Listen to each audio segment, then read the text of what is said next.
बात करेंगे उत्तराखंड की। उत्तराखंड में समान नागरिक संहिता यानी यूसीसी लागू होने वाली है।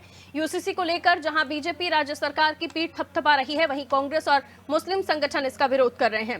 निकाय चुनाव के दौरान यूसीसी की नियमावली पर कैबिनेट की संस्तुति को कांग्रेस ने चुनावी आचार संहिता का उल्लंघन बताया है। इसी के साथ मुस्लिम समुदाय से जुड़े कई लोगों ने भी यूसीसी पर सवाल उठाए हैं। मुस्लिम संगठनों ने कहा कि देश में संवैधानिक व्यवस्था के तहत मौलिक अधिकार दिए गए हैं। उत्तराखंड सरकार जो यूसीसी लेकर आई है, उसके कई प्रावधान संवैधानिक और मौलिक अधिकारों का हनन है।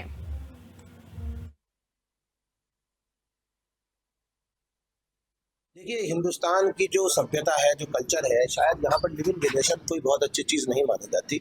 ये एक वेस्ट ली हुई तहजीब है, शायद जिसको कोई भी सभ्य लोग या सभ्य समाज में एक्सेप्टेड नहीं है।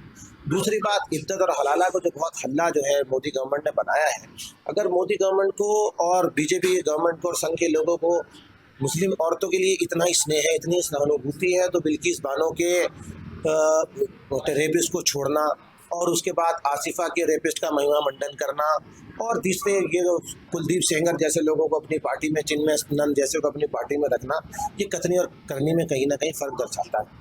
अगर यूनियन गवर्नमेंट, स्टेट गवर्नमेंट, संघ और बीजेपी वाकई में प्रतिबद्ध है विकास करने के लिए, तो योजनाएं लाएं, रिजर्वेशन पॉलिसी करें, महिलाओं का बेरोजगारी भत्ता और उनका विधवा पेंशन ये बांटें।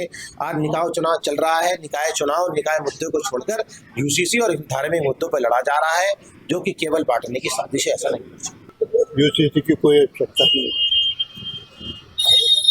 राज्य नया राज्य बना है,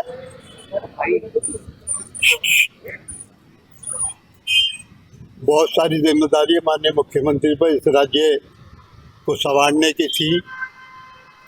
भू कानून का सवाल था, आयन का सवाल था, मूल निवास का सवाल था और हमारी संपत्तियां जो अभी तक यूपी के पास गिरवी रखी हैं, उन्हें छुड़ाने का सवाल था।